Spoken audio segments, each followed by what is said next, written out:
Hello student. आज हम इस वीडियो के अंदर क्लास 10 का जो चैप्टर नंबर 6 है ट्रायंगल, उसका एक इम्पोर्टेंट थियरम डिस्कस करेंगे। बहुत ही आसान थियरम है।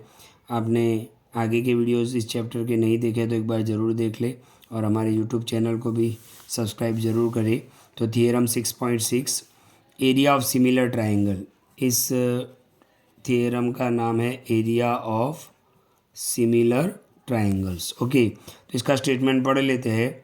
The ratio of the areas का आपको क्या लेना है, ratios of two similar triangle. देखो आपको गिवन क्या है, ट्राइंगल सिमिलर है, right, is equal to the square of the ratio of their corresponding sides. अब कॉरस्पॉन्डिंग साइड्स किसको बोलते हैं मैं आपको बता दूं।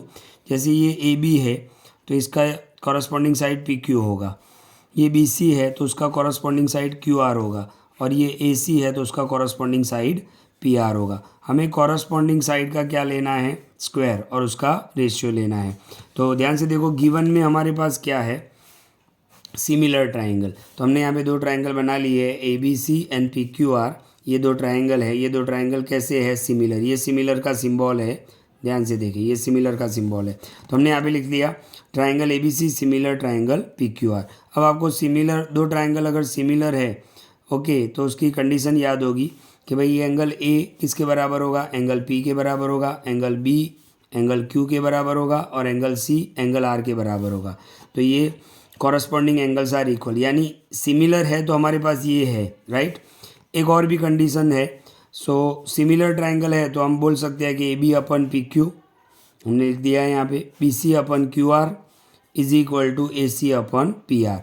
यानी सिमिलर होने से हमारे पास कॉरस्पॉन्डिंग एंगल्स भी इक्वल है और उनकी जो साइड्स है उसका रेशियो भी इक्वल है। तो ये गिवन में हम लिखेंगे। अच्छा, हमें प्रूव क्या करना है, ये बहुत इंपॉर्टेंट है, ध्यान से देखो। हमें प्रूव क्या करना है कि भाई दो ट्राइंगल का जो रेशियो है, यहाँ पे लिखा है ना, रेशियो ऑफ द एरियाज। तो आप एरिया का रेशियो ले रहे हो, area of A B C upon area of P Q R. Okay, तो आपको प्रूव क्या करना है, A B upon P Q square is equal to B C upon Q R square is equal to A C upon P R square. ये हमें prove करना है। यानी हम सिर्फ इतना ही प्रूव करेंगे, इतना ही प्रूव करेंगे, फिर हम लिख सकते हैं कि सिमिलरली, राइट। ओके, तो यहाँ पर हमें कुछ कंस्ट्रक्शन करना पड़ेगा। तो ये ट्राइंगल ए बी सी और ये ट्राइंगल पी क्यू आर है। हम यहाँ पर एक परपेंडिकुलर ड्रॉ करेंगे जिसको हम नाम देंगे A M. A M perpendicular B C, यानी ये हाइट होगा और ये क्या बनेगा, बी सी बेस बनेगा, राइट। इसी तरीके से यहाँ पर एक परपेंडिकुलर ड्रॉ करेंगे पी एन। ओके, तो पी एन हाइट होगा परपेंडिकुलर यानी 90, और ये बेस बनेगा, राइट। तो दोनों ट्राइंगल के हमने परपेंडिकुलर ड्रॉ कर दिया। एक ड्रॉ किया हमने ए एम और दूसरा ड्रॉ किया हमने पी एन। ओके, तो यहाँ पर हमने कंस्ट्रक्शन में भी लिख दिया है कि A M perpendicular B C जो हमने ड्रॉ किया, और P N perpendicular Q R. अब हम दोनों का एरिया ले लेते हैं। Area of A B C क्या होगा, 1/2 बेस इंटू हाइट, और इसका भी हम बेस इंटू हाइट ले लेंगे, राइट। तो हमने यहाँ पे लिख दिया area of triangle A B C is equal to 1/2 base into height. Base की जगह पर मैंने क्या लिख दिया, बी सी, और हाइट की जगह पर मैंने लिख दिया ए एम। इसी तरीके से area of triangle P Q are 1/2 base into height. Base की जगह पर लिख दिया मैंने क्यू आर, और हाइट की जगह पर लिख दिया मैंने पी एन। यानी दोनों ट्राइंगल में से फॉर्मूला यूज़ कर लिया। ये इक्वेशन 1 हो गया, ये इक्वेशन 2 हो गया। अब दोनों का रेशियो ले लेते हैं।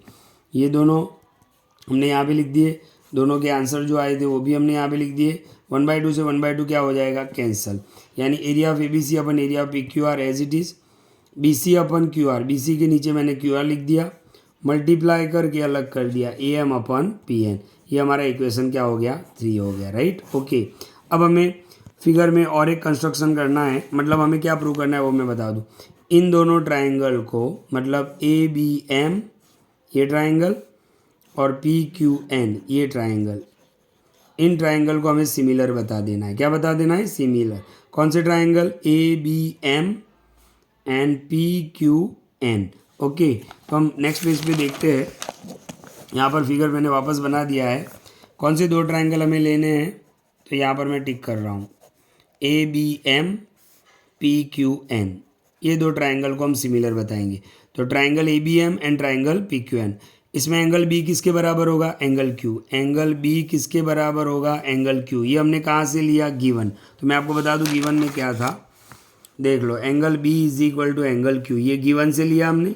ओके, अच्छा हमने 90 परपेंडिकुलर ड्रॉ किया है तो ये भी 90 होगा और ये भी 90 होगा। नेक्स्ट पेज पर दिखा रहा हूँ आपको मैं। तो ये एंगल भी 90 और ये एंगल भी 90, तो हमने यहाँ पे लिख दिया angle B is equal to angle Q, जो कहाँ से लिया हमने गिवन से। Angle M is equal to angle N, तो ये ईच 90। अच्छा आपके पास दो एंगल इक्वल है तो ए क्राइटेरिया से भी दो ट्राइंगल सिमिलर हो जाते हैं। तो हमने यहाँ पे कौन सा क्राइटेरिया यूज़ किया, ए क्राइटेरिया। तो हमारे ये दोनों ट्राइंगल जो थे वो क्या हो गए, सिमिलर हो गए। अब ट्राइंगल सिमिलर हो गए, मैं यहाँ पे ड्रॉ कर रहा हूँ A B M and triangle P Q N, ये दो ट्राइंगल हमने सिमिलर बता दिया। अब सिमिलर बताया तो इसकी कॉरस्पॉन्डिंग साइड्स का रेशियो क्या होगा, इक्वल। यानी मैं लिख सकता हूँ कि A B upon P Q, तो मैंने लिख दिया A B upon P Q is equal to A M upon P N, A M upon P N. Similar हो गया इसलिए हम ये लिख सकते हैं, यहाँ पर आप ब्रैकेट में लिख सकते हो ratio of the corresponding sides are equal, क्योंकि सिमिलर हो गया है। अब आप ध्यान से देखो A M upon P N हमारे पास आया था, तो अब मैं पेज उल्टा कर रहा हूँ वापस। इक्वेशन नंबर 3 में देखो ये A M upon P N दिख रहा है, इसको मैं यहाँ से निकाल दूंगा, यानी ये पूरा इक्वेशन अब मैं नेक्स्ट पेज पे लिख रहा हूँ। तो ध्यान से देखो यहाँ पर मैंने लिखा इक्वेशन 3। ओके, ये पूरा इक्वेशन आगे वाले पेज से मैंने यहाँ पे लिख दिया। इसमें हमें क्या करना है, A M upon P N की जगह पर क्या लिखना है, A B upon P Q. तो A M upon P N की जगह पर हम क्या लिखेंगे, A B upon P Q. तो A B upon P Q लिख दिया। अच्छा ये A B upon P Q तो एज इट इज़। अब B C upon Q R की जगह पर मैं क्या लिख देता हूँ, A B upon P Q. तो ये कहाँ से, तो मैं आपको आगे बताऊँ, ये भी हमारे पास गिवन में था कि B C upon Q R की जगह पर मैंने A B upon P Q कहाँ से लिखा। तो ध्यान से देखिए गिवन में था हमारे पास B C upon Q R is equal to मैं क्या लिख सकता हूँ, A B upon P Q. Okay, तो B C upon Q R की जगह पर A B upon P Q, तो ये कहाँ से लिया मैंने, गिवन से, और ये हमने प्रूव किया। ओके कि A M upon P N की जगह पर A B upon P Q, यानी A B into A B क्या हो गया, A B square, P Q into P Q क्या हो गया, पी क्यू स्क्वायर। तो मतलब A B upon P Q, A B upon P Q, A B upon P Q का हम क्या लिख सकते हैं, स्क्वायर। यानी ये एक हमने प्रूव कर दिया, तो इसका मतलब हम लिख सकते हैं सिमिलरली, मतलब पूरा प्रूव हो गया कि भाई area of A B C upon area of P Q R is equal to A B upon P Q square.